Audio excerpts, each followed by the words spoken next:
मागील 2 ते 3 महिन्यापूर्वी चिखली तालुक्यातील अंत्री ते गोद्री रस्त्याचे काम सुरू करण्यात आले।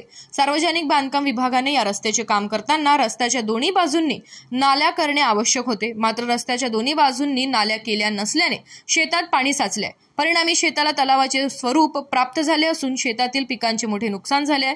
शेतकऱ्यांनी सार्वजनिक बांधकाम विभागाकडे अनेक वेळा तक्रारी केल्या, मात्र त्याकडे दुर्लक्ष झाल्याने आज रोजी अनेक शेतकऱ्यांच्या शेतात पाणी साचल्याने पिके पाण्याखाली येऊन नुकसान झाले। अंत्री गोद्री शिवारातील 23, 24, 25 गट नंबरातील शेतकऱ्यांचे मोठ्या प्रमाणात नुकसान झालेले आहे। हे नुकसान काही नैसर्गिक आपत्तीमुळे निसर्ग कोपला म्हणून झाले नसून बांधकाम विभागाचं या रस्त्याकडे दुर्लक्ष झालं। या रस्त्यावर नाल्या न केल्यामुळे या शेतकऱ्यांचं नुकसान झालेलं आहे। या शेतकऱ्यांना भारी अशी नुकसान भरपाईची मदत सार्वजनिक बांधकाम विभागाकडून देण्यात यावी अशी आमची मागणी आहे आणि हे संबंधित जे ठेकेदार आहे या ठेकेदारावर कारवाई करण्यात यावी। त्याचप्रमाणे संबंधित जे अधिकारी आहे या अधिकाऱ्यावर सुद्धा कारवाई करण्यात यावी ही आमची प्रामुख्याने मागणी आहे। माझं नाव सुनील किसन वायाळ, राहणार भोगावती।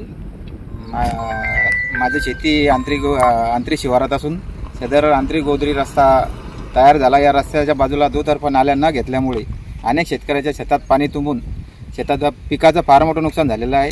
सदर प्रशासनाला सार्वजनिक बांधकाम विभागाला वेळोवेळी तक्रारी देऊन सुद्धा त्यांनी कसल्याच प्रकारची कारवाई केली नाही।